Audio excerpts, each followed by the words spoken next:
Sleigh bells ring, are you listening? In this lane, snow is glistening. A beautiful sight, we're happy tonight, walking in a winter wonderland. Gone away is the bluebird, here to stay is the new bird. He sings a love song as we go along, walking in a winter wonderland. In the meadow we can build a snowman, then pretend that he is Parson Brown. He'll say, are you married? We'll say, no, man, but you can do the job when you're in town. Later on we'll conspire as we dream by the fire, to face unafraid the plans that we made, walking in a winter wonderland. To face unafraid the plans that we made, walking in a winter wonderland. Woo. Thank you, thank you. Something to get us into the Christmas spirit. Welcome, cats. And welcome to Unity Spiritual Center of Lansing, here on our third Sunday of Advent. I'm Reverend Sharon Ketchum, and welcome to those of you that are joining us online. So glad to have you with us.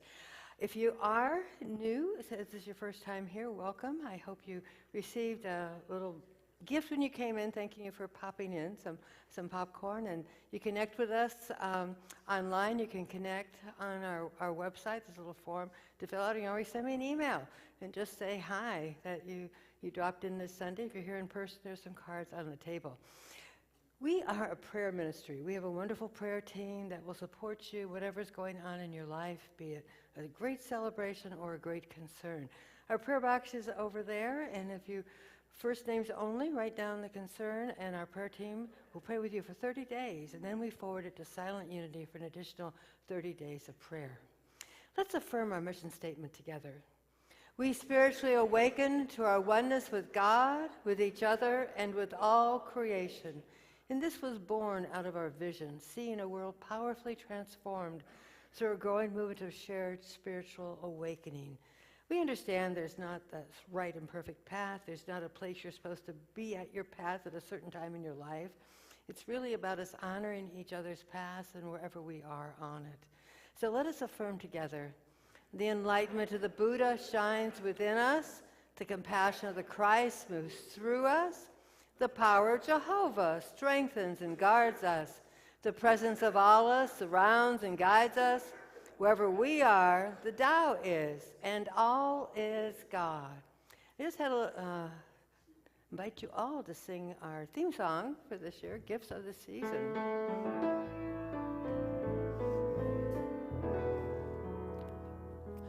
These are the gifts of the season, love, joy, and peace. The gifts of the season, are you ready to receive? Gifts of the season, love, joy, and peace. Gifts of the season, are you ready to receive? Love, are you ready? Joy, are you ready? Peace, are you ready? Are you ready to receive? These are the gifts of the season, love, joy, and peace. Gifts of the season, are you ready to receive? All the gifts of the season, love, joy, and peace. Gifts of the season, are you ready to receive? Love, I am ready. Joy, I am ready. Peace, I am ready. Yes, I'm ready to receive.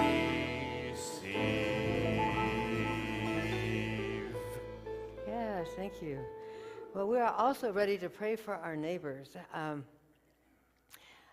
This last Sunday, I don't know if you caught it on CNN, but they do this heroes thing where people that have done just wonderful things for a community. And the winner was a group called Dogs Matter, started by Stephen Knight.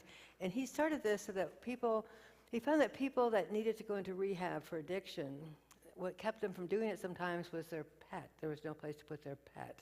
So he started a service where people would foster the pets while their owners went into rehab. And there were some other great CNN heroes. I mean, there are so many people in our world that are doing the most kind, loving things out there that we don't even know about. You know, they're just doing their good work and benefiting us all in ways that we may not even be aware of.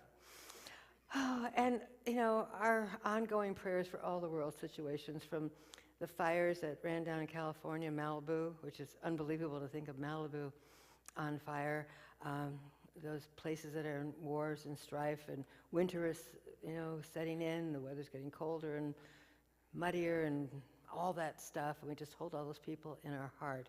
But today particularly, I want to hold in our heart the family that we adopted and the teens that we adopted over at the Fledge.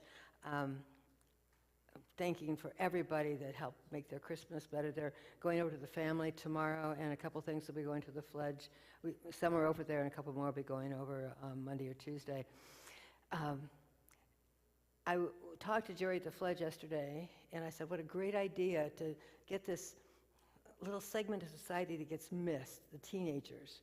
And looking at the gifts, I said to him, are some of these children, or teenagers, are they challenged? He said, yes, about 20% of the teens that are on our list have some kind of disability, mental disability.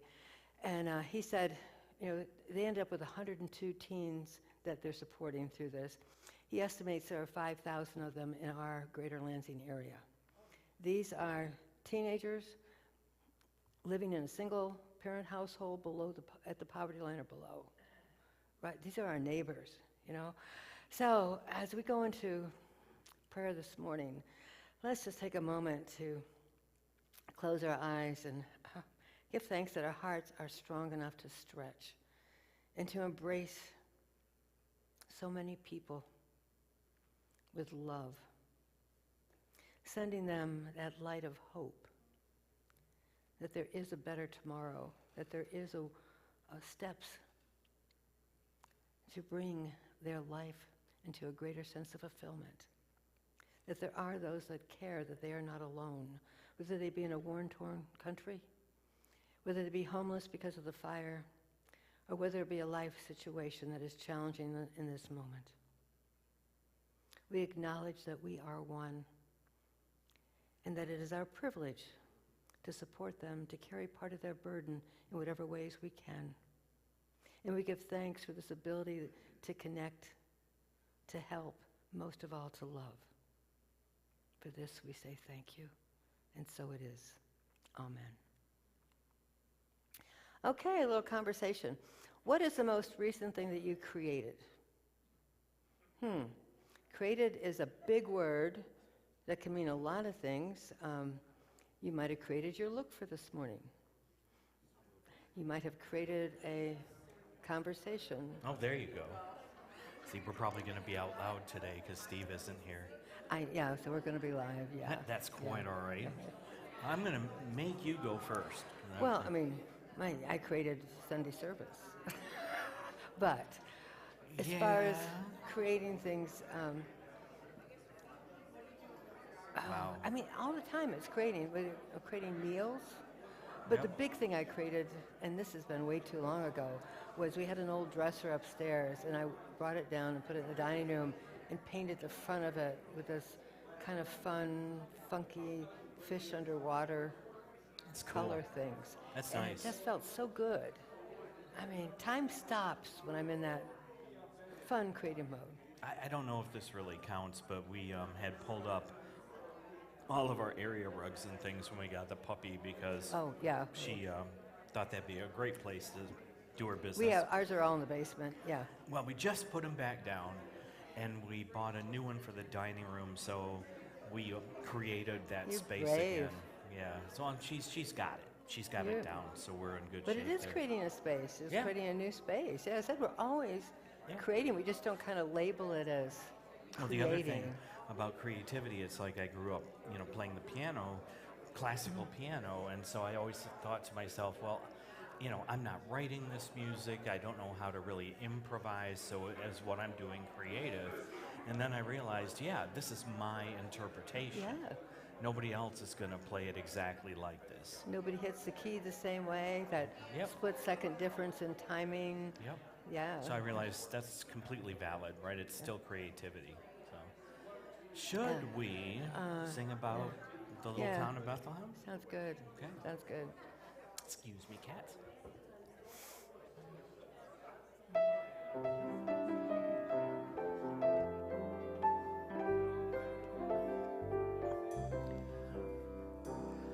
Oh, little town of Bethlehem, how still we see thee lie above thy deep and dreamless sleep. The silent stars go by, yet in thy dark streets shineth the everlasting light. The hopes and fears of all the years are met in thee tonight. Expanded is my consciousness, I know the Christ in me. The world of fear does not live here, the deeper truth I see. Though I may think in error, I let my Christ light shine. I live the truth and claim my good. I know I am divine. How silently, how peacefully the wondrous gift is given.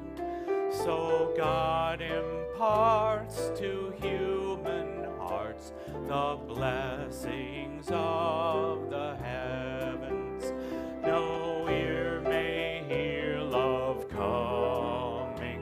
But in this world of ours, where meek souls will receive love still, the dear Christ shines within.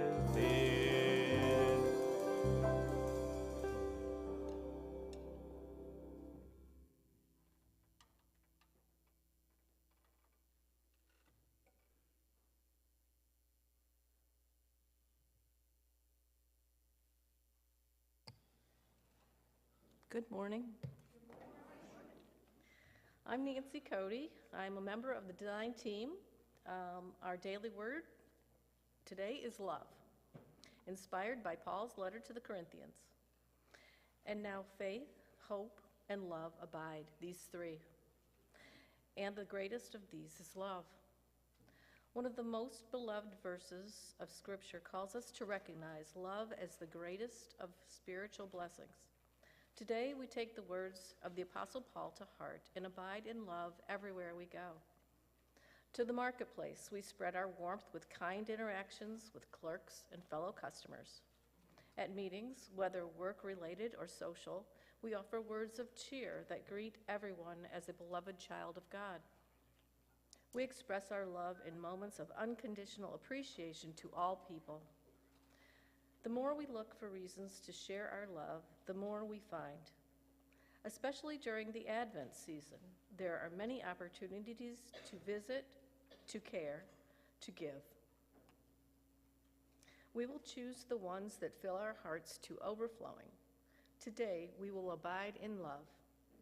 Let us affirm, on my Advent journey, I abide in love. Unity has a design team to oversee the cohesive appearance in all decorating, designs, special decor for holidays, permanent signage design, display placement, furniture, paint colors, and even deep cleaning. Over the past 3 years, we have provided product research and design decisions for all of the remodeling and renovation projects at our center. With most of that work complete, the design team has the ongoing responsibility for decorating the sanctuary each month and special decorating for holidays. If you would like to be involved with the decorating, please see me after the service. And now, it is my pleasure to tell you that we are going to be singing Frosty the Snowman. Winnie-Lee's under the weather, so.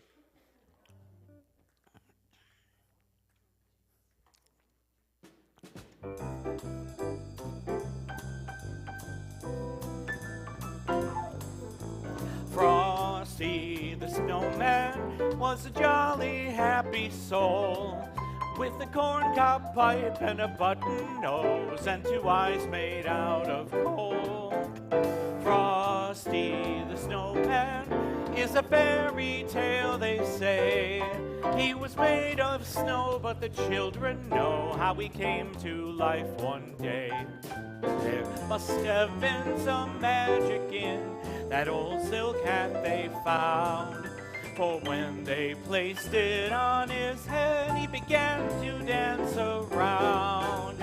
Frosty the Snowman was alive as he can be, and the children say he could laugh and play just the same as you and me. Thumpity thump thump, thumpity thump thump, look at Frosty go. Thumpity thump thump, thumpity thump thump, over the hills of snow. Oh, Frosty the Snowman knew that sun was hot that day, so he said, let's run and we'll have some fun now before I melt away. Down to the village with a broomstick in his hand, running here and there all around the square, saying, catch me if you can. He led them down the streets of town, right to the traffic cop, and he only paused a moment when he heard him holler, stop! Oh, Frosty the snowman had to hurry on his way as he waved goodbye, saying, "Don't you cry, I'll be back again someday." Thumpity thump thump, thumpity thump thump, look at Frosty go. Thumpity thump thump, thumpity thump thump, over the hills of snow. Oh, fun. That kind of sets the tone for the morning. I have a public service announcement. Mercury is in retrograde until the 17th, so we only have 2 more days of this. But you may notice there have been some different things today. Winnerly was scheduled for platform and solo, and she's under the weather. Sue Winkelstern was scheduled to be here, and she's under the weather. And we have a sub-drummer here. Steve was kind enough to get that going. So we just going with the flow. And I'm looking forward to Tuesday. You know, it's those times where nothing is really broken and awful, but just doesn't go as you think it's going to go. Just little interruptions into the grand plan of things. So we did do that little song about Frosty, and up here we have our Frosty, and we have a Frosty snow hat over there and snowballs. I thought you might enjoy this. This week, Jeff Benoit, Jay Matos, and Grace Nicodemus did a booth over at the convention center about our space here for renting, and they had a great booth there, and you could throw snowballs into the hat, and if you made it, get a discount for renting space here. So it was kind of fun. I thought, well, everything's changing, might as well bring Frosty in. He was hanging around looking for something to do today, and if you want to afterwards, you can come up and see how good your aim is getting those snowballs into the hat. We love stories. All of us love stories. One of the first things we do with kids even is sit down and tell them stories. Fairy tales, stories of our family. We're just born storytellers. And the whole story of Frosty is just a happy one. I mean, I don't think you can hear that song without getting kind of a smile on your face and the thumpity thump thump. You know, you just kind of remember that. It just speaks to an inner core about us. And what a great story, you know. He lives every minute of his life to the fullest, even though he knows it's going to go away really soon, but he'll come back again someday. I mean, it's a great, happy story, this kind of the cycle of life. And I wonder what brought Frosty to life. Was it really the magical hat, or was it the imagination of the kids? Could they image life into this seemingly inanimate object, if you will? And think about how the story makes you feel. I think it's a story fun and hope and just such love of life when we hear that story. And so this time of year we have the story of the birth of Jesus. It's a story too that we tell time and time again, not because it's historical, but because of how it makes us feel. There's a child born, and there's all these celebrations. And there's really a couple stories that we have meshed all together. So just to give you an idea how the stories are different, in the Gospel of Matthew, we have King Herod as the kind of government figure in this. Jesus is born in Bethlehem, but there's no census being taken, and there's no mention of a manger. And the Magi come to visit, bring them gifts, and there's a star that guides them there. So think about that story and those components and how that makes you feel.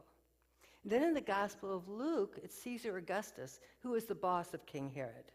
He's the big kahuna. The king was kind of down here a little bit. And there's a census that brings everybody to Bethlehem, and there's a manger, and there's shepherds, and there's angels. 2 very different flavors of stories, and they're both so good and both so rich. It's not surprising that we human storytelling lover peoples that we are have melded the 2 together, because who wants to give up the Magi, and who wants to give up the shepherds, and who wants to give up the star, the angels? They're all really important components of a story celebrating the birth of a life that really leads to an awakening, I believe, of consciousness within the human race. So think about how each story makes you feel, because Christmas is not about rote. It's about ritual with meaning. It's about hearing those stories that make us come alive again inside, that make us come alive to connection, that make us come alive to love itself. To me, that's what I think it's about. So this year, Since we've all heard the story so many times, I've been giving you a different perspective based on Matthew Fox's book, Original Blessing. And he gives 4 paths to realization of God, of spirit. And we talked about first via Positiva and Advent hope and all those things about the season that do help us look up to the light, help us look up to that positivity, help us look up to the things, can get better and better and better. And then on the other hand, there's also embracing negativa, the darkness. A lot of the Christmas story happens in the dark. We talked about, the shepherds see the angel in the dark, the wise men travel at night to see the star. They're not going to see it during the day. So we know that in darkness there's really important things that happen. This week we're going to talk about, it's the week of love and Advent, Creativa, really befriending our creative nature, our divinity, and then next week will be Transformativa. Excuse me. Okay. Calm. I would like to introduce you to Matthew Fox, if you've never met him or don't know about him. He's a fascinating man. He was a priest. Came up as a Dominican friar of the Catholic Church, and his theology is what's called creation spirituality. And he did a lot of teachings at different seminaries and universities around. In 1988, this one cardinal did not like what he was teaching because he was questioning the concept of original sin. And this is a basic Catholic teaching. I'm going to need some water. Excuse me.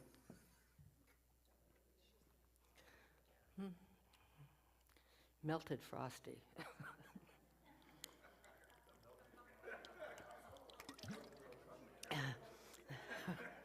The character that keeps on giving. So he was really questioning original sin, and the cardinal didn't like it too much. Now, this cardinal went on to become the Pope. And finally, he got so upset with what he was teaching, he silenced him for a year. I mean, talk about a silent sabbatical. Matthew Fox could not teach for a year. After the year, he came back, and of course, now he's had time to think about things even more, right, as he's going out there. Thank you. And he was expulsed. He experienced expulsion from the Catholic Church. So what the problem was, the Catholic Church taught purgation, which says, basically, you're kind of imperfect and sinful, so you need to cleanse yourself, then you can be illuminated and have union with God, with Spirit. Where Matthew Fox is teaching this 4-fold path, this thing about positive, negative, creative, and transformative as the path to spirituality. He also said, oh my God, Mother God, which upset the Catholic Church quite a bit, and he insisted that humans were an original blessing, not born in original sin. So all of that got him kicked out of the church, but he kept on teaching. He became an Episcopal priest after that, and he's in his 80s now. He still does some teaching around. He just has a marvelous mind, this whole idea of creation spirituality. It's a concept that I think probably predates the church even, this idea of creation spirituality. It's the story of the spirit of creation told by the creation that embodies it. So in other words, that not God separate and apart, but this is all God. Let's listen to what all's around us. Let us hear spirituality in everything. It's not reserved for that special hour on Sunday. It's about a living, breathing experience that we have. And we listen, perhaps, communing with nature, going out and taking a forest bath, standing in the trees. Or even the simple thing of, I marvel at the grass that is still green after it's been snowed on and frozen, melted and snowed on and frozen again. And it just keeps staying in there. There's that single rose that's still on the bush in spite of all the weather out there. I mean, nature is forever speaking to us. It's also about hearing the voices of mystics from all faiths, from every faith. It's not, remember, we say it's not there's one right and perfect path. But what do we hear? It's like an orchestra with all these different instruments, all playing different notes. There's a harmony to it. So he would say, Islam, Rumi, the Rumi poet. Or you might listen to Buddhism, or Hildegard, the nun from the Catholic tradition, Black Elk from the Native tradition, Jesus from the Jewish tradition.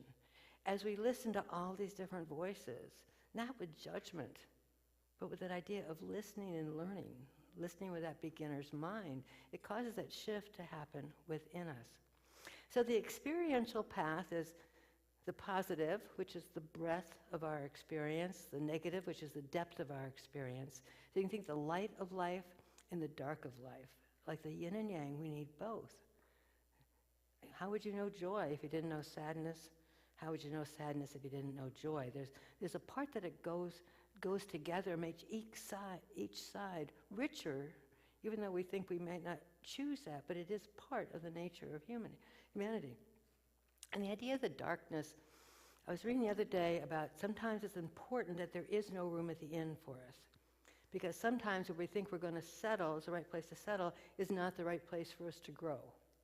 That sometimes when we're told there's no room at the inn, wherever that inn might be for us, it's because we need to change direction. And that is a gift in itself, that we're being put on a different path, that we're being led where we can more readily fulfill our purpose in life, whatever that might be for us. So when you put together the positive and the negative, you get creation. You've taken down all the barriers that this is good and this is bad, and you just get all this energy moving into creation. And it's kind of a paradox that creation is composed of something and nothing at the same time. I mean, creation comes from something that has never been before, so there's nothingness.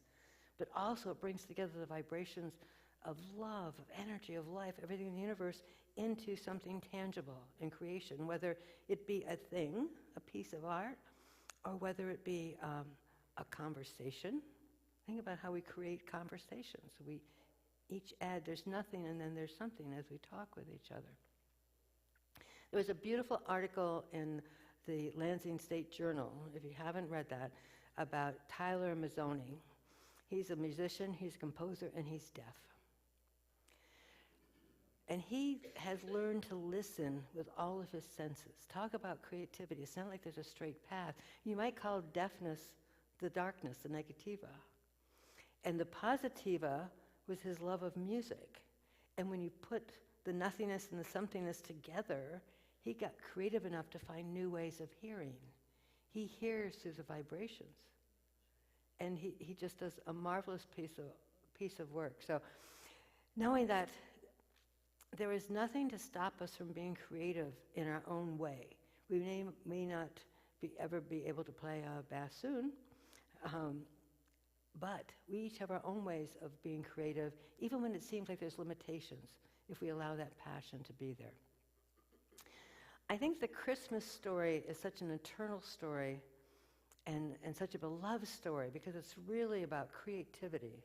Birthing is about creativity. It's the creativity on a very wide physical level of cosmic energy, the energy of the universe. You know, getting us away from God as a being into God being all that is, all beingness. That's the cosmic energy, if you will. And the philosophers, the theologians will tell you it's like God is constantly birthing itself. We are designed to be part of those co-creators. The force of creation, from the Big Bang, as that was the first movement, on, it's an ongoing force. It doesn't work Monday through Friday and take the weekend off. It doesn't have an end point or beginning point. It's a flow. That's what we talk about, being in the flow. We are always in the flow of creation. Things are changing and morphing and growing and shrinking and changing. Yet again, the cycle goes on in the circle of life.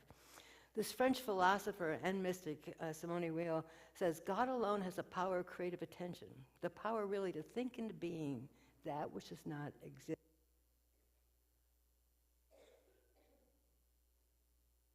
I'm going to stop thinking into being the cough which does not exist. So this force, when we say God, moving again away from the man to the idea of the force, not the big guy in the sky, but the movement of all that is, that it's always thinking into being, coming into being.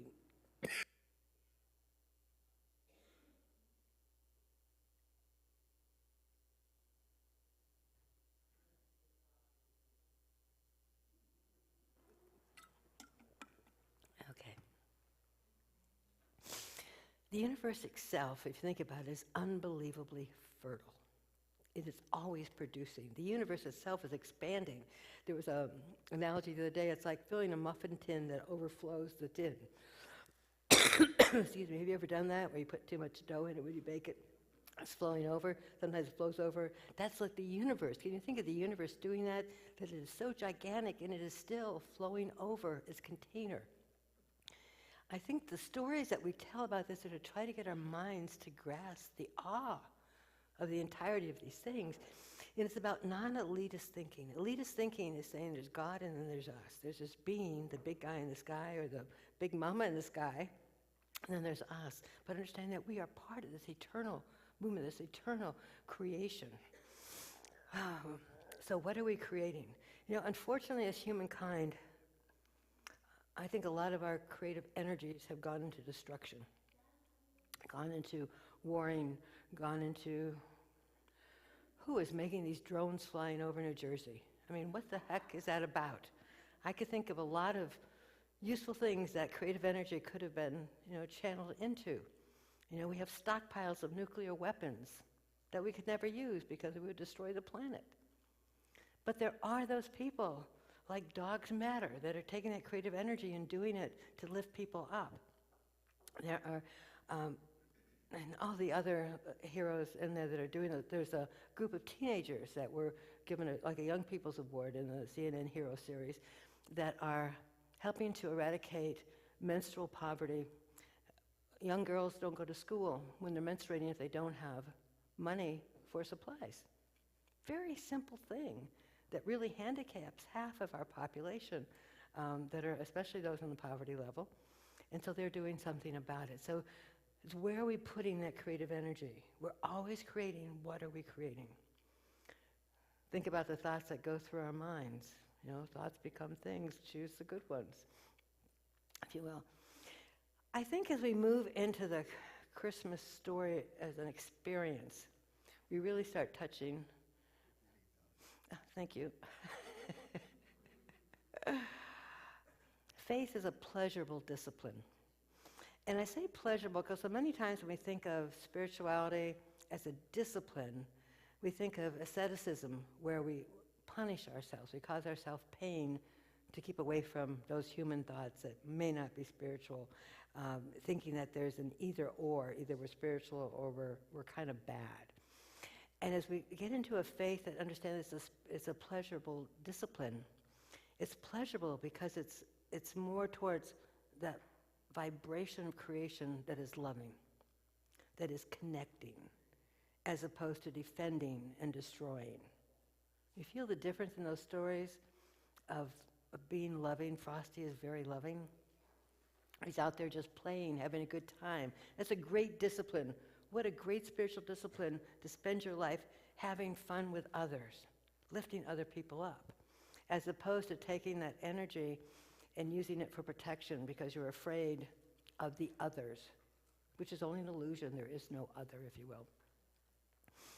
I think our spirituality, and we talk about spiritual awakening, is when we move from that psychological approach to it, oh, they're doing it because of this, they're doing it because of that, into a cosmic one. My apologies. This has not happened in days. Oh, excuse me. Oh, sorry.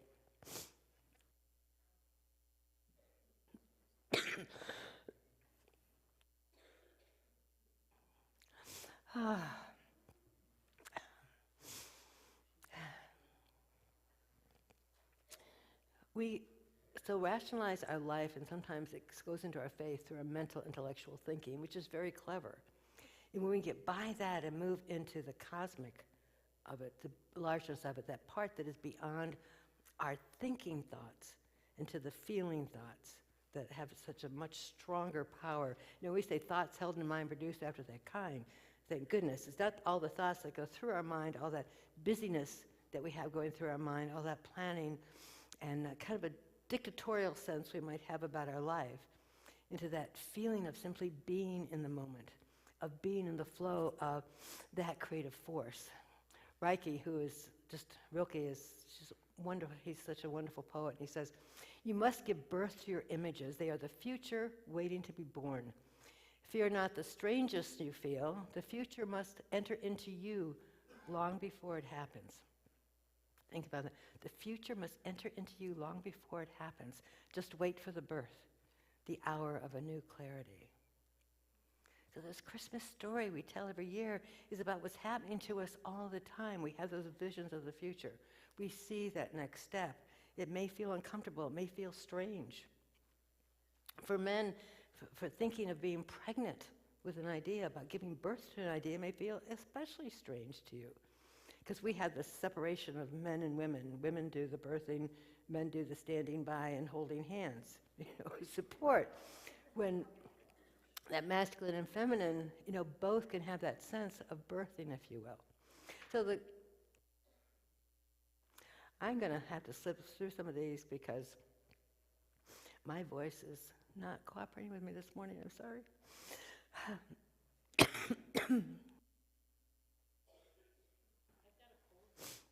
Oh, yeah, I had some Rococo on. Thank you.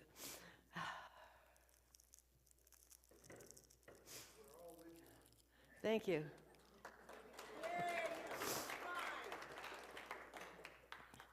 As I said, 2 more days and Mercury's back. Prograde, not retrograde. Okay, that helps. So the story begins with 2 pregnancies, and I don't think any thought is singular. Have you ever noticed how when things are invented, like the radio will be invented in the US and over in Europe at the same time, or electricity, things get invented at the same time all around the world as something totally original. If you don't believe there's a oneness of energy and thought, how does that happen? There weren't spies 100 years ago saying, Edison's got this thing going, let's beat him to the punch. It's happening within our mind. So that we're all pregnant with something, with a future that is waiting to be created. I love this idea of Meister Eckhart that he says, what does God do all day long? God gives birth. From eternity, God has been on a maternity bed giving birth. Isn't that just an interesting perspective to think about the Christmas experience? What does God do all day long? Give birth. Give birth. So the work that's involved in creativity, because it just doesn't happen, we add our energy and direction to it. Mary finds out she's pregnant and she's going to the angel, why me? Why me? And Joseph's going, what do you mean my betrothed is pregnant? That would be great dishonor. What am I supposed to do about it? Our feelings and our thoughts, our humanness always has doubts, always has fear about this thing that we're pregnant with. In the visitations, the angels that come, angels represent those divine thoughts that just pop into our head. You've all had them. A thought that comes from nowhere, and there's a clarity. It's like the light goes on. So it is with, just as in the stories, the angels come to visit, so with us, when our feelings, when our thoughts seem resistant. In those moments of quiet, moments of silence, we get those thoughts that carry us on so that we can bring ourselves back into the oneness. When we get into the creative flow of energy, there's a really important key, and that's the bridle. That's the bridle of love. When we have creative energy, there's the old saying, remember, make love, not war. Basically, that's the bridle of love. Are you going to take that energy and use it for destruction or use it for creation to make the world a more separated place or a more loving, compassionate, embraced place? So a bridle is a steering instrument as opposed to control. You're not holding back, you're steering as you're going forward.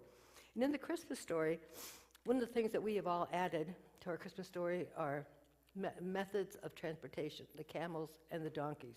The scriptures don't say anything about the animals, but we kind of thought it'd be nice if Mary had a donkey to ride on. But they all have bridles, so think about that. Whatever force it is that is being created within you, as it moves forward, to take that bridle to steer it, not to control it, but simply to steer it, and to do it with love. Creation really is an art of loving, an art that really, we're going to be doing this again here, the Passion of the Creative Mind, this May, because we know that being creative is such a powerful energy force of spirituality within our lives. It's essential to us as humans. Even in the cavemen findings, as they find these different artifacts, they find things that were just art, just created for the sense of creating, not because they needed them to live. It wasn't about their food.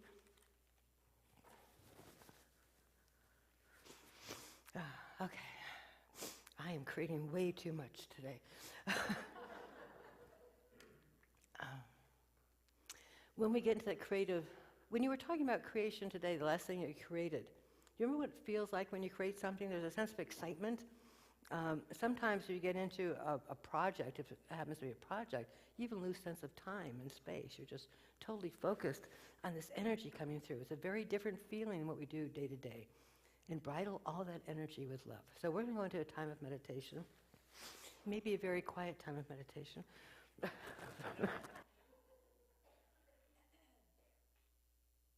Okay. Let's take a deep breath together. Thank you for that calming throat energy. As we close our eyes and be one in this moment. We close our eyes and breathe in this moment. As we relax and feel this moment.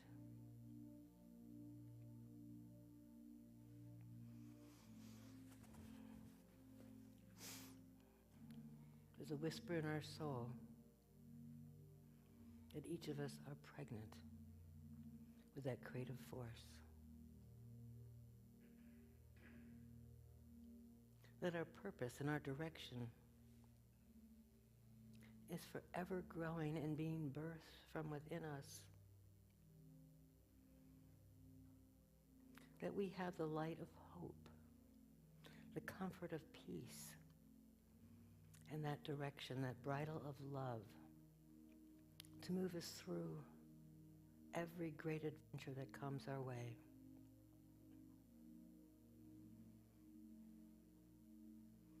As our own personal story evolves, we allow it to be seasoned with the light and the darkness, that the creation might be of the purest form from the cosmos itself, the movement of God, the creative energy that has never stopped and will continue into eternity. Be the matter small and mundane or large and daunting, we are pregnant with the solution, with the resolution, with the next step. And we nurture it and love it until it's time to be brought forth with the grace and the glory of newness, with the vibration of kindness and harmony and oneness. So let's take a moment in the silence to sit with the fullness of the force of creativity of God itself within us.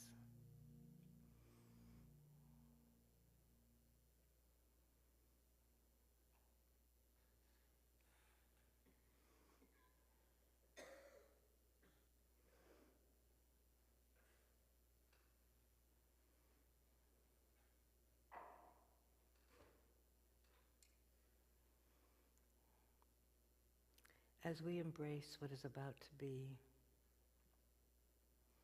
we feel a deep sense of connection with understanding the Christmas story, the story of Jesus' birth at a more personal level than we have ever felt it before. That it is not only a story that we've been told, a story that we tell, but also a story that we experience as creations of the Creator. And so it is. Amen.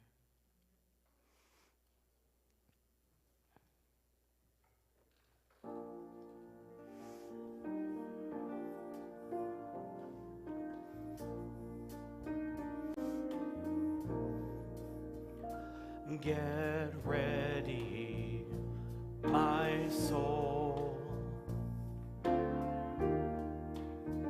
I'm diving in. Get ready, my soul. I'm diving in to the deepest kind of love, to the sweetest kind of life. Get ready, my soul. 'Cause here I go, deeper, deeper, deeper than I've ever been before. Here I go, closer, closer, closer to my sacred source.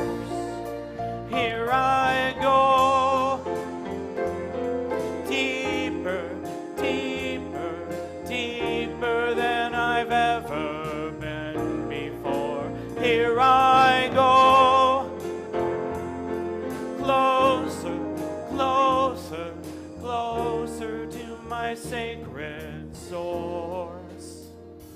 Get ready, my soul. Get ready,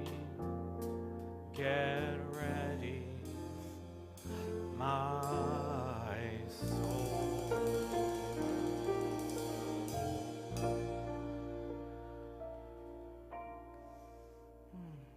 Thank you.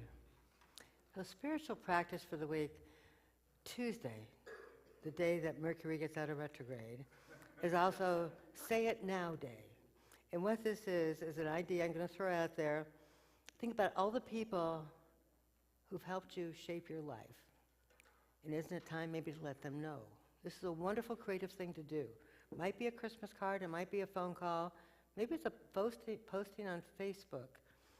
Just let people know while you're still alive, all the people that you really appreciate, that have been in your life. If you want to do something creative that's really bridled with love, that is just a great thing. And what I figured out, it's really busy during December.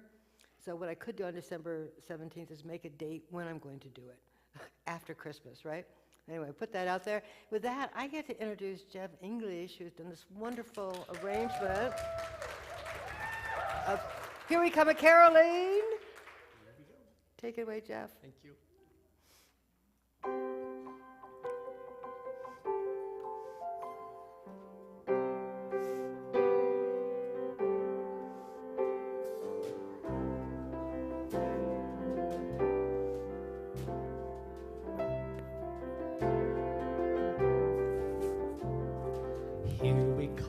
Caroling amid the falling snow, we gather on your doorstep with faces all aglow. Love and joy come to you, and to you glad Christmas too. May God bless you and send you a happy new year, and God send you a happy new year.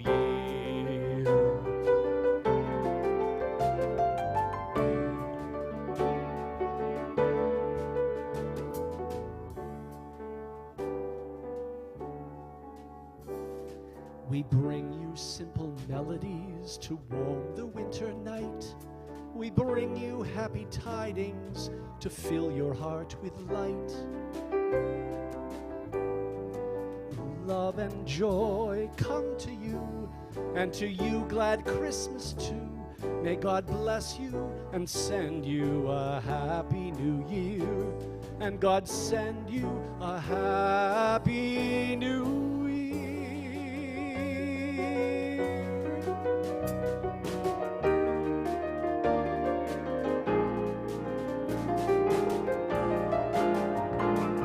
God bless this house at Christmas time with all the season's best. Your family round the fireside, your home and heart at rest. Love and joy come to you, and to you glad Christmas too. May God bless you and send you a happy new year, and God send you a happy new year.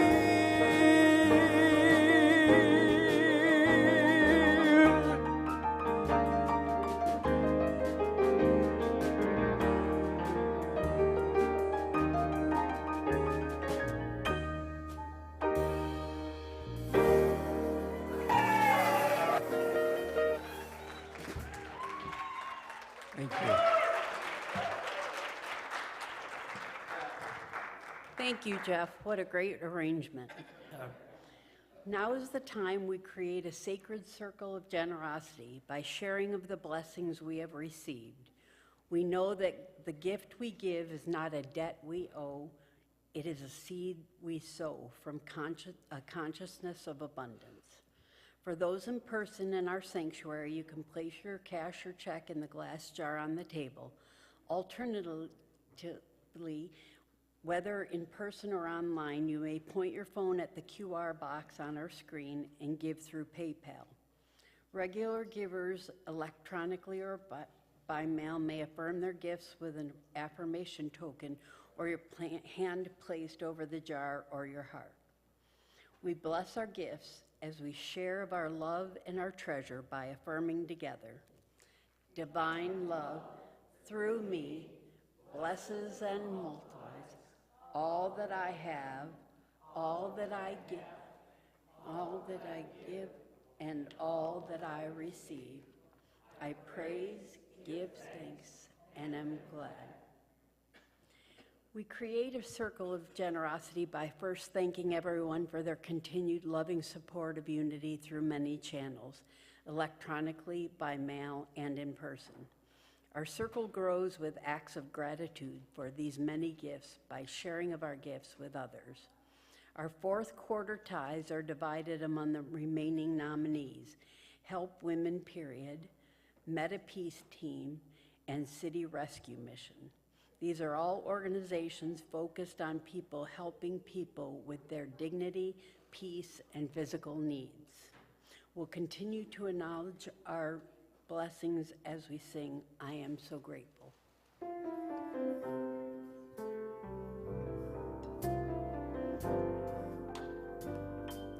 Gratitude before me, gratitude behind me, gratitude to the left of me, gratitude to the right of me, gratitude above me, gratitude below me, gratitude within me, gratitude all around me.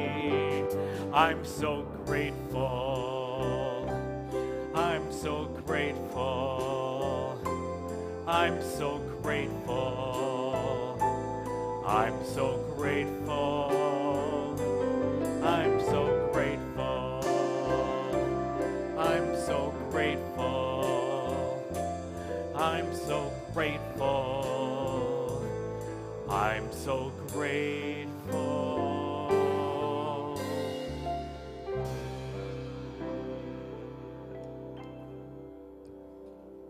I'd like to invite Derek to lead us in the blessing of the gifts we have received as a community.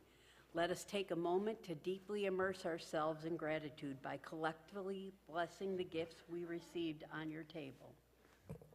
Given in love, received in love, we dedicate these gifts to do the will and the work of Holy Spirit, and so it is. Amen.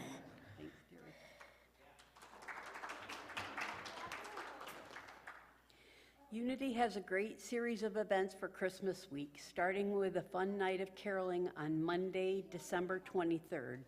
Join Jill Denning and Deshawn Sneed to bring some musical Christmas to Old Town. Simply meet up at 5:30 at Sir Pizza in Old Town and let the songs begin. Everyone is welcome, including friends and families.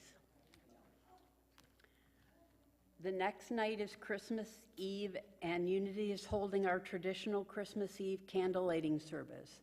The 1-hour service begins at 7 p.m. and will include Christmas carols, candle lighting, and a personal Christmas message. This year for Christmas Day, Unity is opening for some reindeer games. This is open to everyone and especially designed for those of us who do not have family activities Christmas Day. Bring a game, snacks, or just come out and enjoy a fun afternoon. If you are planning on attending, please sign up on the credenza so we know how many to expect. If you have questions, see Nanette Padani or Chris McAnell. There are reminder flyers on the tables. Then Sunday following Christmas, we're planning some joy with a Secret Santa White Elephant gift exchange. Bring a white elephant gift. This can be a re-gift, something gently used that you have around the house, something homemade. The choice is yours. After service, we will exchange these anonymous gifts with a traditional white elephant gift game. We hope you all join the fun. As a reminder, the Unity directories have arrived. If you had your photo taken, we have a directory for you. Just see me or Luann following service. And thank you to all our sponsors that have made it possible to provide the directory to our members at no charge. The December Unity Pulse newsletters are on your tables for an easy reference for the special holiday services this month. You can also check Unity's website or sign up for the weekly e-news to keep current on what's happening. Now we'll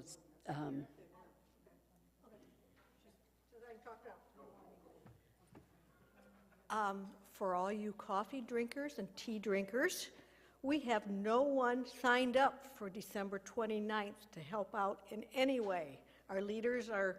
Even our leaders are being gone. So if you would like to help out, get with Chris or I, and we have the new sign up for the first year with hardly anybody. Karen, thank you for signing up, but we really need help or there will not be coffee on upcoming Sunday. Thank you.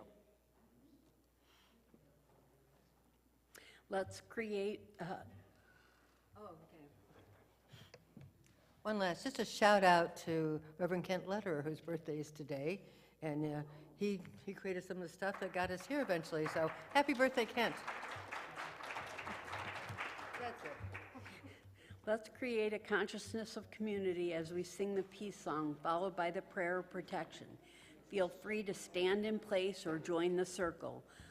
A reminder to please be respectful when taking someone else's hand.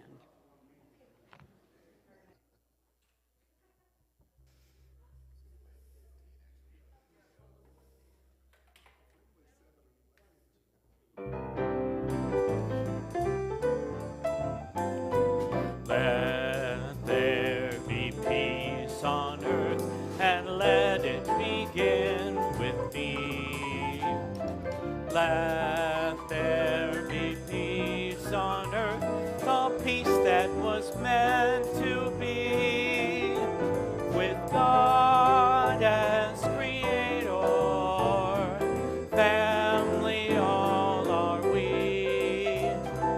Let us walk with each other in perfect harmony. Let peace begin with me. Let this be the moment now. With every step I take, let this be my solemn vow, to take each moment and live each moment in peace eternally. Let there be peace on earth, and let it begin with me. light of God surrounds us. The love of God enfolds us. The power of God protects us. The presence of God is within us. Wherever we are, God is, and all is well.